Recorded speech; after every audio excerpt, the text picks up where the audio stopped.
어릴 때부터 아버지가 진짜 너무 싫었을 거 아니야. 그래서 나는 아버지랑 다른 사람 만날 거라고 늘 다짐했을 텐데 실제로 나를 막 사랑해주고 나를 인정해주는 사람을 딱 만나잖아? 안 끌려요. 왜냐면 내가 모르는 맛이라 되게 어색하고 되게 불편해. 또 그 사람이랑 있으면 되게 심심해. 재미가 없어.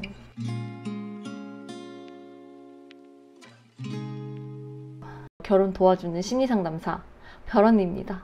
소개팅을 한다든지 사람을 만날 때 이 사람에 대한 끌림을 되게 중요하게 생각하는 분들이 있어요. 이런 분들이 이제 소개팅이 끝나고 그 소개팅 주선자가 그 사람 어땠어? 이렇게 물으면 공통적으로 하는 말이 있어요. 아, 사람 참 좋더라. 참 괜찮은데 이상하게 끌리지가 않아. 이제 이런 말을 많이 합니다.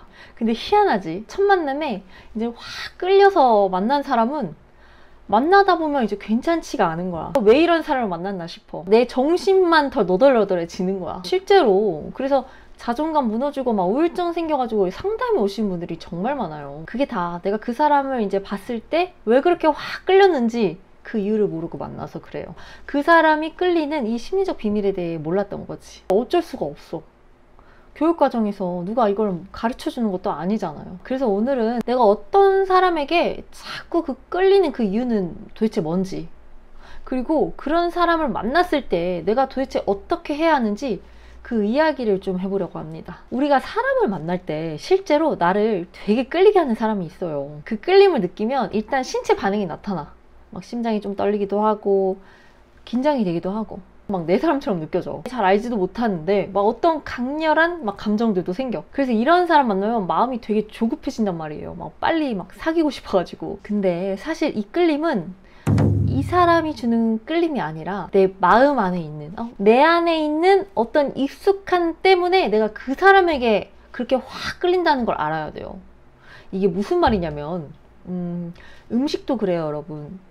저 같은 경우는 야식을 안 먹으려고 하는데 야식을 먹게 되는 순간이 있어. 언제냐면 이제 TV에서 이제 라면이 나올 때, 특히 제가 아는 맛의 라면이 나올 때, 칼칼한 그 라면 스프 막 국물에 면발이 막 꼬들꼬들한 채로 막 그 냄비 뚜껑 같은 데도 그렇게 막 먹는 거 보면 저는 이제 막 신체 반응이 나타나요. 막 침도 고이고 엄청 땡긴단 말이에요. 근데 TV에서 라면이 나와도 안 땡길 때가 있어. 내가 먹어보지 못한 방법으로 막 조리를 해. 아무리 몸에 좋고 막 영양가 있어 보여도 막 땡기지가 않아. 막 먹고 싶지가 않아. 맛이라든지 뭐 냄새라든지 면에 대한 그 질감이라든지 이게 나한테 익숙한 맛이어야만 딱 볼 때 확 끌리는 거야. 확 땡기고. 라면이라서 땡기는 게 아닌 거지. 제가 만났던 분 중에도 어릴 때 아빠한테 사랑을 받지 못했어. 이 아빠가 이제 늘 술에 취해 있었거든.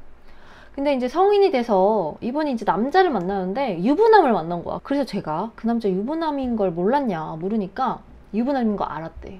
아는데 그 사람이 엄청 끌렸다는 거야. 왜 끌렸냐면 그 유부남이 왠지 익숙한 거야. 아버지처럼 나한테 사랑을 줄 수 없는 사람이잖아.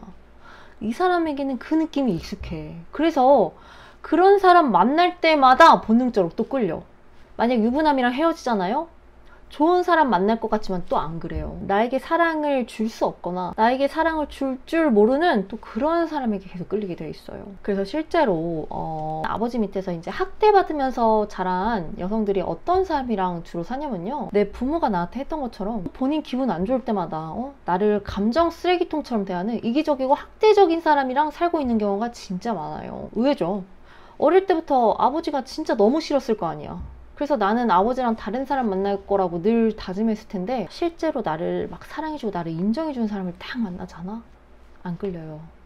왜냐면 내가 모르는 맛이라 되게 어색하고 되게 불편해. 또 그 사람이랑 있으면 되게 심심해. 재미가 없어. 이런 사람은 연애할 때도 그렇고 일상생활 할 때도 그렇고 어떤 재미라든지 나에게 엄청 강렬함을 주는 걸 되게 추구해요. 연애할 때도 막 어디로 막 튈 줄 모르는 그런 탱탱볼 같은 이제 그런 사람을 만나요. 엄청 끌려요. 이런 사람이 심리적으로 되게 안정되어 있는 사람을 만나잖아요. 안 끌려요. 재미없고 불편해. 그리고 그 사람이 끌리는 또 하나의 아주 중요한 이유가 있어. 내가 아버지에게 사랑받지 못하고 자라면 이 아이는 분명 어릴 때 그 아버지에게 사랑받고 싶은 마음이 있었을 텐데 그 사랑을 받지 못했잖아. 그러면 아버지에게 사랑받고 싶은 그 마음이 사라지는 게 아니야. 딱 이 마음 한켠에 딱 자리 잡고 남아있어. 그리고 계속 그 사랑을 원하고 있단 말이야. 근데 우리 아빠 같았던 나에게 익숙한 사람이 나타났네. 그럼 어떻게 되냐면 엄청난 끌림을 느껴. 왜냐면 아빠한테 받지 못했던 그 사랑을 아빠와 익숙한 이 사람을 통해서 받으려고 하는 거지. 일종의 좀 보상작용이라고 해야 할까요? 우리 다이어트 할 때도 그렇잖아요. 먹고 싶은 거 참으면 그 마음이 없어지는 게 아니야. 마음 한켠에 딱 남아있지. 그 라면 먹고 싶은 마음이. 그리고 다이어트 끝나면 어떡해? 결국 그 라면을 먹고 내 마음을 해소하잖아. 그런 거지.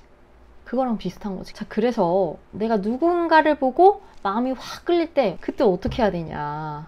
그 사람에 대한 끌림 때문에 절대로 내 눈을 감으면 안 돼. 일단은 나를 좀 진정시켜야. 내 짝 드디어 만났다. 잘해봐야지. 이게 아니야.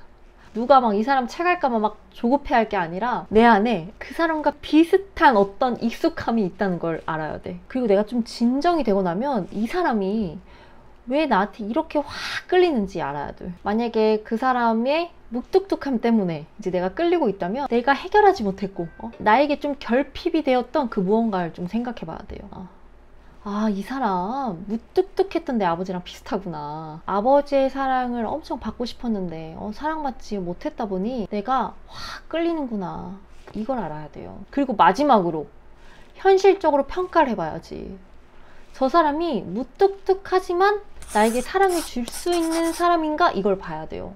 좀 무뚝뚝해도 그래도 말로 표현은 좀 하는지, 말로 표현은 잘 못하지만 다른 방법으로 나에게 사랑을 좀 표현해 줄 수 있는 사람인지, 나는 그 정도면 만족할 수 있는 사람인지 이것도 살펴봐야죠. 내가 만족이 안 될 것 같다면 그 사람이 아무리 끌려도 만나지 말아야죠.